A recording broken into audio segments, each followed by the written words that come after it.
Nakakalungkot ka kasi sila pilitan na ito dito. Ano lang, what is your nung dineclare na wala na nga, anong reaction ng family? How do you react about paano nga ng daddy mo? You know, so sad. Well, kasi sinabi naman namin sa statement na he was sick, so parang alam namin na malapit na, and nasabi naman namin yung lahat na gusto namin. I love you, salamat sa lahat and all, and parang siguro kahit sobrang lungkot, and first time ko kasi na immediate family ko, magulang, gano'n. So, siguro there are no words na may describe kasi first time talaga yung gano'ng loss para sa akin and para sa family. But at the same time, for me, there's kahit sobrang hirap, may peace and freedom dahil parang feeling ko nakalaya siya dun sa sakit niya, sa paghihirap. So, yeah, parang no more suffering, no more pain. And alam ko na kahit yun na, kahit masakit, he's in a better place. Kahit matagal nyo nang alam na may sakit yung papa before... Kasi naging lihim sa showbiz siya eh. Oo, hindi masyado eh. Yeah. Months na rin.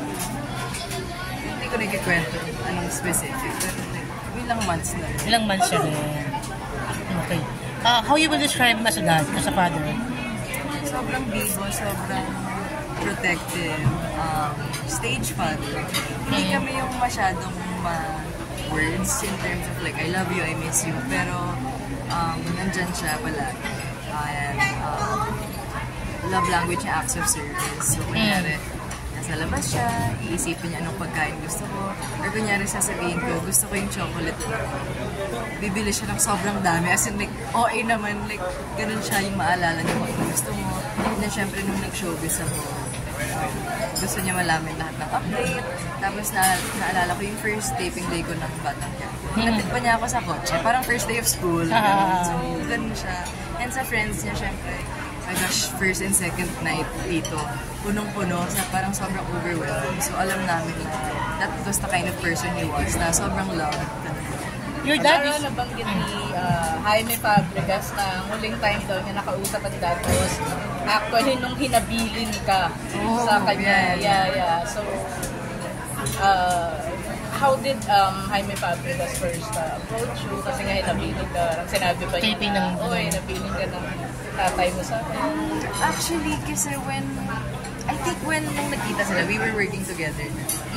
So, nung first time ko na-meet si Tito Jaime, sabi ko na, daughter of Ricky, ganyan. Sabi ni Papa sa akin for me to hug tumawag yeah, sa kanya. Sabi niya, oh my God, okay, I'll hug you. So, parang, siguro nga dahil sa magandang reputation and magandang na-build yung dad ko, na-extend yun sa friends niya, like parang na-extend yung love and care. Kaya siguro nung sa iba din na mga na-meet ko sa showbiz, kaanak ka pala ni Ricky, so aalagaan.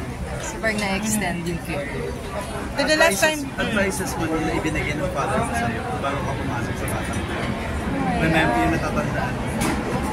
Yung ano talaga, professionalism muna. And then, just do your best. Dapat alam mo kung anong ginagawa mo. And kung hindi ka naman sure, like normal naman yung may mga performances ka na ayaw mo and may mga pagkakamali. Parang kailangan mo lang learn from it. Tapos nandyan lang siya to ask for help. And then, nandyan ang mga director mo.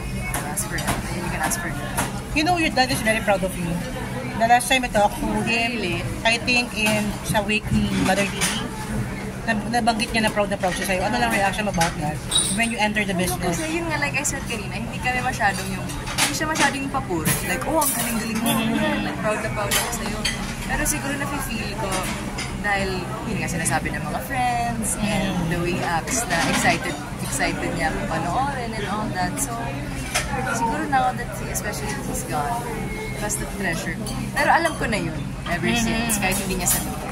Do you dream na makatrabaho yung father mo or nung pumasok ka sa showbiz? Sana nagkaroon ng chance. Katulad ko nung iba na parang natatakot or na-intimidate. Hindi, actually talagang intimidated ako. And kahit sa mom ko, alam niya na, alam kong nape-pressure ka pa rin.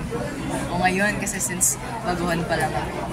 Pero siguro nga ngayon, basta sa bawat gagawin ko, inspiration ko siya. And I'll try to give the same dedication. Binigay niya sa work niya. And iisipin ko palagi na sana ma-proud siya. Ricky, ano kasi si si Ricky nagbigay siya ng parang statement na nakiusap siya sa mga nagpapakalat ng mga pictures sa hospital na habang ano lang ang niyo, reaction about it na kumalat pa rin siya na ang dami pa rin nagkalat ng pictures na yun. Yeah. Siguro, hindi rin yun kasi sa social media ngayon minsan pag yung picture nasa group chat and all that, ang dali-dali screenshot. Siguro, yun, nalungkot lang kami kasi very private. Yes. Time na yun sa hospital and hindi naman lahat dumadalaw unless super close. Parang, yun nga, close friends, best friends, or family lang talaga. Sana hindi na mas kumalat pa yung ibang picture or sana ma-take down.